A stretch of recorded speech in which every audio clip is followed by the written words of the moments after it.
Hello students, आपण इथे एक क्वेश्चन बघणार आहोत. तो आपल्या जिओमेट्री मॅथमॅटिक्स 2चा आहे. ओके, तर तुम्ही इथे बघू शकता की जो क्वेश्चन दिलेला आहे त्यामध्ये लिहिलेलं आहे in triangle A B C segment A P is a median. Okay, segment A P is a median. तर सुरुवातीला आपण काय करून घेऊया, एक ट्रायंगल काढूया ज्यामध्ये A P he G segment असेल ती काय असेल, मीडियन असेल. तर ए पॉईंट माझा इथे आपण घेऊया, याला आपण बी घेऊया आणि याला आपण सी घेऊया. ओके, नाव ती ए पी काय, ह्या ट्रायंगलची मीडियन आहे. म्हणजे आता ही एक साईड आहे, तर ती जर ए पी इज मीडियन असेल तर ती ए पीमधून निघेल आणि अशी कुठेतरी इथे येईल. ओके, तर A P is a median. So can I say P is the mid point of B C. Yes, P is the mid point of B C. मग आपण लिहून घेऊया A P is median, therefore B P equal to P C. Okay, आणि आपल्याला दिलेली बी सीची side किती आहे, बी सी आहे 18, तर ती होणार 18/2. तर याला लिहिणार आपण 9 सेंटीमीटर, 9 सेंटीमीटर. नाव दुसरीकडे आपल्याला दिलेलं आहे गिवनमध्ये की A B square plus A C square is 260. A B square plus A C square equal to 260. नाव इथे आपल्याला मीडियन हा शब्द दिला आहे, म्हणजे लगेच समजून घ्यायचं की हा क्वेश्चन कशाचा आहे, अपोलोनियस थिरमचा आहे. म्हणजे आपल्याला इथे अपोलोनियस थिरम यूज करावी लागेल आणि त्यानुसार आपल्याला क्वेश्चन सॉल्व्ह करावं लागेल. तर नेमकं आपल्याला इथे काय काढायचं आहे, तर आपल्याला ए पीची लेंथ काढायची. म्हणजे ही जी मीडियन आहे, ह्या मीडियनची आपल्याला लेंथ कॅल्क्युलेट करायची. सो ह्या मीडियनची लेंथ कॅल्क्युलेट करायची असेल तर आपल्याला अपोलोनियस थिरम माहिती असायला हवी. आता अपोलोनियस थिरम का, कारण इथे मीडियनचा समावेश आहे ह्या क्वेश्चनमध्ये. तर मग सर असे क्वेश्चन कसे सॉल्व्ह करायचे, तर नेमकं हा क्वेश्चनच का मी घेतला आहे. बेसिकली तुम्हाला जेव्हा बोर्डाची एक्झाम द्यायची असते तेव्हा मॅथ्समध्ये, जॉमेट्रीमध्ये बहुतांश वेळा चान्स असा असतो की तुम्हाला अपोलोनियस थेरमवर एक ना एक तरी क्वेश्चन येणारच आहे. मग तो 2 मार्कांचा असो किंवा 3 मार्कांचा. इथे पण आपण बघू शकतो हा क्वेश्चन आता अलीकडील 5 वर्षांमध्ये 2दा विचारण्यात आलेला आहे. म्हणजे ह्या प्रश्नाची पण शक्यता येण्याची आहे आणि आपल्याला ते जर प्रश्न आले तर आपल्याला ते बरोबर सॉल्व्ह करता आले पाहिजेत. म्हणून मी इथं अपोलोनियस थेरम नेमकी कशी असते ती पण तुम्हाला सांगणार आहे आणि त्यानुसार ह्या क्वेश्चनचं कसं आपण सोल्युशन काढूया ते पण आपण बघणार आहोत. तर सगळ्यात आधी आपल्याला बेसिक्स माहिती पाहिजे की ज्या क्वेश्चनमध्ये मीडियनचा समावेश असेल, म्हणजे एखाद्या वर्टेक्सवरून एखाद्या ट्रायंगलमध्ये एक लाईन दुसऱ्या अपोजिट साईडवर काढली असेल जेणेकरून ती त्याच्या मिड पॉईंटला जॉईन करत असेल तर तिला आपण मीडियन म्हणतो. मग म्हणजेच मीडियन काय असते, अशी एक लाईन सेगमेंट असते जी अपोजिट साईडला काय करत असते, डिवाइड करत असते 2 इक्वल पार्टमध्ये, जिथे इथे झालेलं आहे. मग अपोलोनियस थेरममध्ये आपण बेसिकली बघतो, मी इथे लिहून घेतो की त्यामध्ये मग ती लक्षात कशी ठेवायची, तर खूप सिम्पल आहे. ज्या वर्टेक्सवरून ती मीडियन काढण्यात आलेली आहे त्या वर्टेक्सशी असलेल्या 2 साईड्स बघा, त्या वर्टेक्सशी जोडलेल्या 2 साईड्स आहेत ए बी आणि ए सी. तर त्यांचा आपण काय घेऊया, स्क्वेअर्सचा सम घेऊया, स्क्वेअर्सचा सम बस. आणि मग आपण घेऊया मीडियन ट्वाईस मीडियनची स्क्वेअर. ओके, हे लक्षात ठेवण्यासाठी खूप सोपं आहे.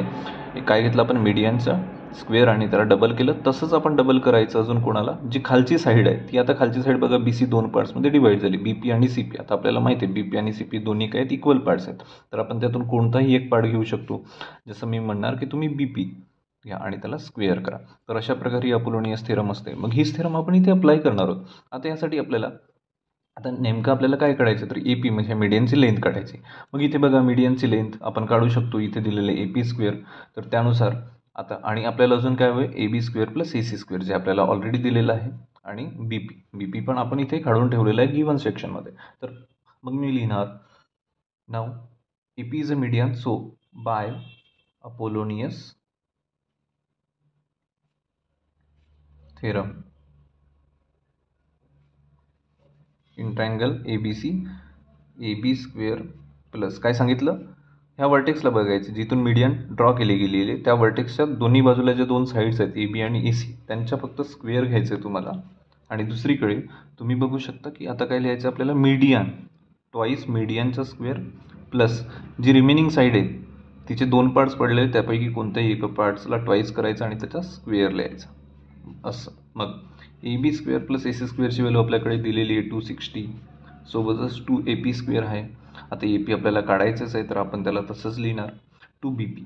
बी पीची व्हॅल्यू आपण इथे काढलेली आहे 9 सेंटीमीटर आहे, किंवा इथे आता सेंटीमीटर लिहिलेलं नाही आहे पण आपण घेऊया युनिट, काय हरकत नाही. ओके, घेतलं तर बी पी स्क्वेअर मग पी पी किती आहे 9 आहे, तर 9चा स्क्वेअर होतो 81 आपल्याला माहिती आहे. आता मला काढायचं एका लेफ्ट हँड साईडला घेणार 2AP स्क्वेअर बरोबर. 2AP स्क्वेअर घेतलं इक्वल टू हे 260 आहे, 260ला इथे पुट केलं. आता 9चा स्क्वेअर होतो 81, तर आपण सिम्पली 2 मल्टिप्लाइड बाय 81 करून बघूया किती होतं. आपल्याला माहिती आहे 162, तर हे 162 ह्या बाजूला जाणार 162, तर यामध्ये हे उरणार 98. किती झालेत 98, कारण आपल्याला माहिती आहे 260 मायनस 162 किती होतं 98.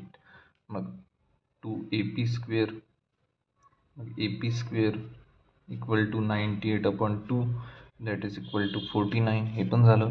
आता बघा आपल्याला AP हवं आहे, आपल्याला AP स्क्वेअर नको आहे, म्हणून मी हा जो स्क्वेअर आहे हा स्क्वेअर दुसऱ्या बाजूला ट्रान्सफर करणार, तर तो रूटमध्ये कन्वर्ट होणार. मग 49च्या रूट काय असतो आपल्याला माहिती आहे किती 7 सेंटीमीटर, तर म्हणून मी म्हणणार APची लेंथ किती असेल 7 सेंटीमीटर. तर अशा प्रकारे हे क्वेश्चन्स आपण सहजपणे आणि अगदी सोप्या पद्धतीने सॉल्व करू शकतो. फक्त यासाठी आपल्याला जी आवश्यकता असेल, आपल्याला जी गरज पडेल ती फक्त एका बेसिक थेरमची पडेल. ती थेरम आपल्याला माहिती पाहिजे आणि मी तुम्हाला सांगितले की ही थेरम कशी लक्षात ठेवायची. खूप साध्या पद्धतीने, तुम्हाला रट्टा नाही मारायचा आहे, तुम्हाला पाठ नाही करायचं, तुम्हाला फक्त एक रिलेशन लक्षात ठेवायची की जर अपोलोनीज थेरम आली तर त्यामध्ये जिथून आपण मीडियन ड्रॉ केली त्याच्या दोन्ही बाजूच्या साईडच्या स्क्वेअरचं प्लस आणि दुसऱ्या बाजूला म्हणजे राईट इक्वल टू मीडियनला डबल करून मीडियनचा स्क्वेअर आणि सोबतच खालचा जो बेस असतो त्याच्या कोणत्याही एका पार्टला डबल करायचा आणि त्या पार्टचा स्क्वेअर घ्यायचा आणि पुट करून द्यायचं. आय होप की हा क्वेश्चन तुम्हाला समजला असेल आणि हे सोल्युशन पण तुम्हाला आता कळलं असेल आणि तुम्ही पण असे काही क्वेश्चन्स करून बघा. नक्कीच तुम्हाला आता हा क्वेश्चन सहजपणे सॉल्व करता येईल.